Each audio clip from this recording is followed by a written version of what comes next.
Hi, in this video we're going to be covering one of the most challenging, if not daunting projects we've done here aboard GoodGirl, the lithium batteries upgrade.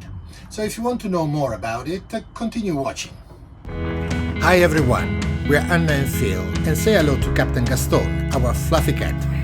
We love traveling, and after a life as everyday city dwellers, we decided to change our lifestyle and bought a sailboat to become Liveaboard and keep on traveling. Follow along as we combine work and adventures aboard our Malö 42 GoodGirl.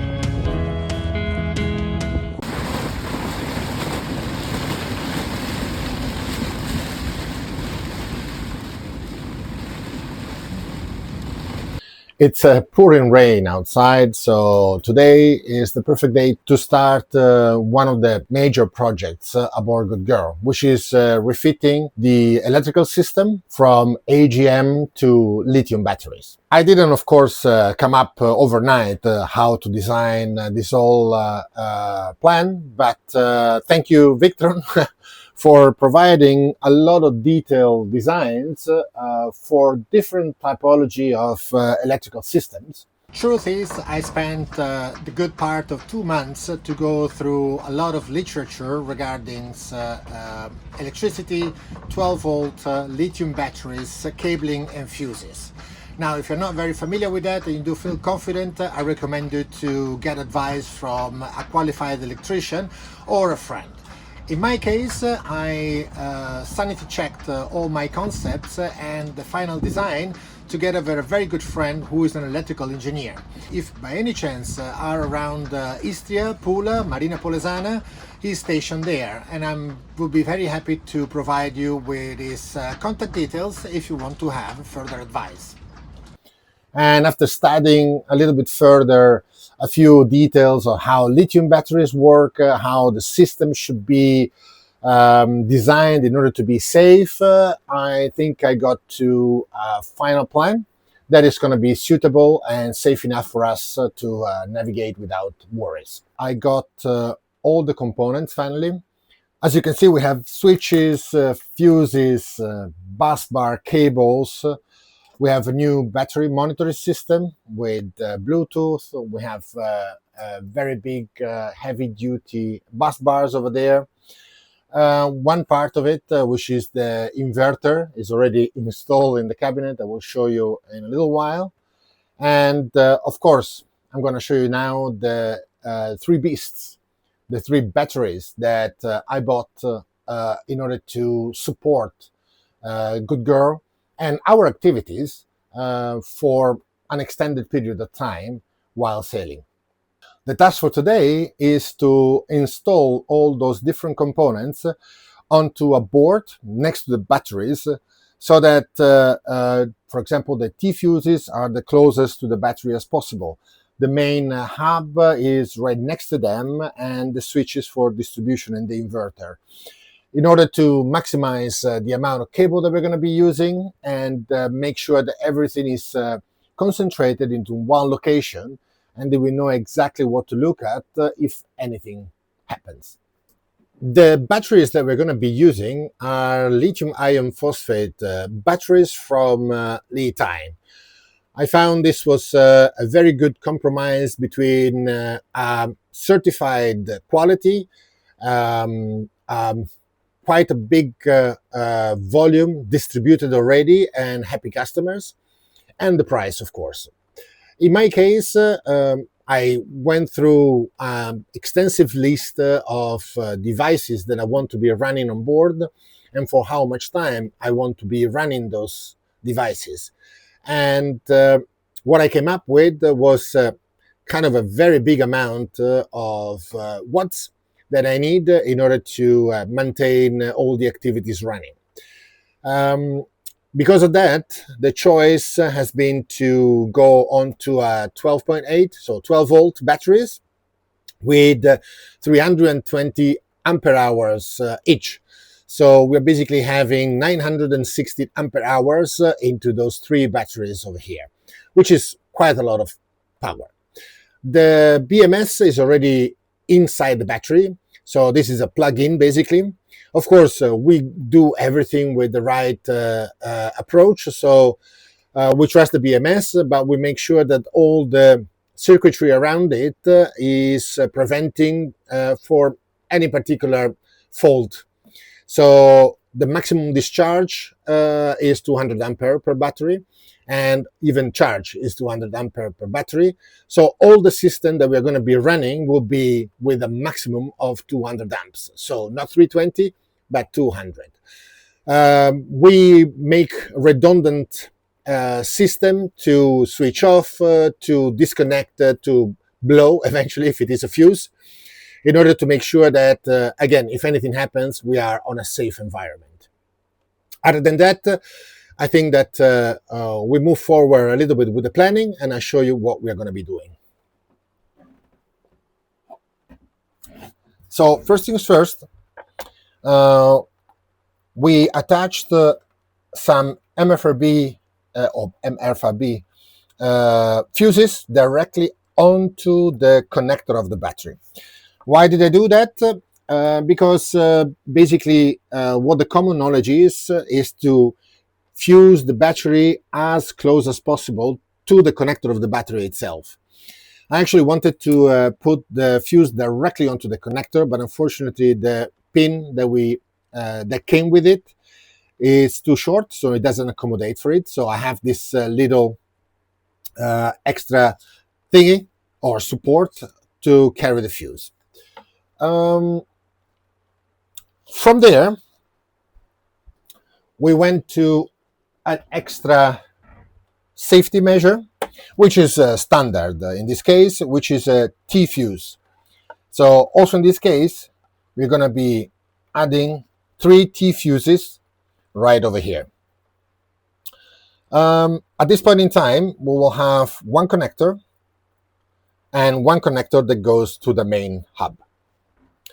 The idea behind it would be to put a second level over here. Well, of course, supported in the right way. I will do this just for convenience. Where the main hub will go. And we'll maintain, again, the same length of cables all around.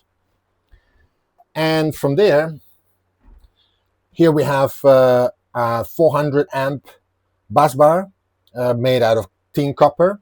And we have all the mega fuses for all the different devices that we're going to be connecting. So we have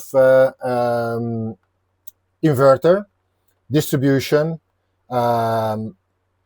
motor DC-DC charging, MPPT, and I think I have 2 spare, but I believe I don't. But I forgot right now which one they are. From here, we're going to be putting switches that goes on to the inverter and to the distribution. This is, of course, all about the positive side of things. When it comes to the negatives, we're going to be using a heavy-duty bus bar over here, connecting with the same length of cable all the negatives of the batteries and connecting all of those to a shunt. And the shunt is what we saw before from Victor. So this is like a smart battery shunt, which will not be attached over here, will be attached in a different position, but very close in any case. And from here, it will connect to the negative bar that we have next to the engine, and of course then grounded onto the engine. So this is a little bit what we're going to be building today. And of course, we're going to be cutting all the cables. So we're going to be attaching all the cable connectors. And hopefully all will work out fine. And we're going to be having enough cables to manage all this.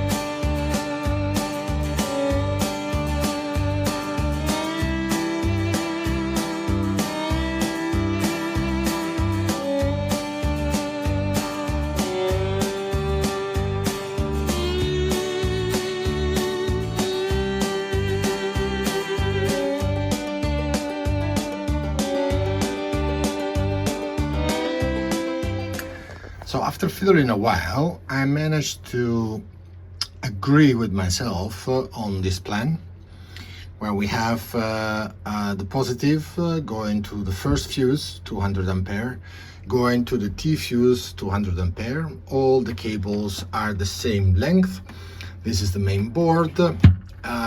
This one will be attached to this bulkhead in order to stabilize everything. And of course, now all the negatives will basically route and connect to this bus bar, and the bus bar will be connected to the shunt.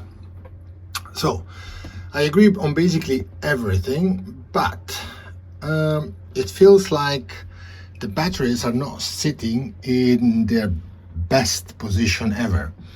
And in order to achieve that, I would need to raise the bottom by about 4 or 5 centimeters. So right now I need to figure it out how to do that.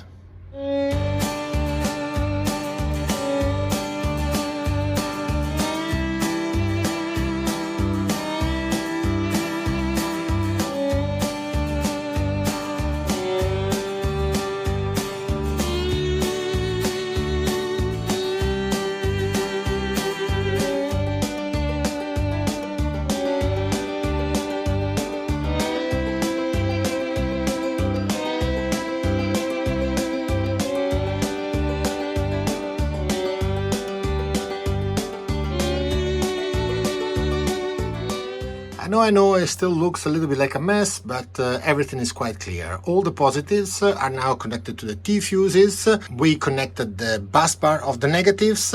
We cut all the cables and we connected the bus bar all the way to the smart shunt.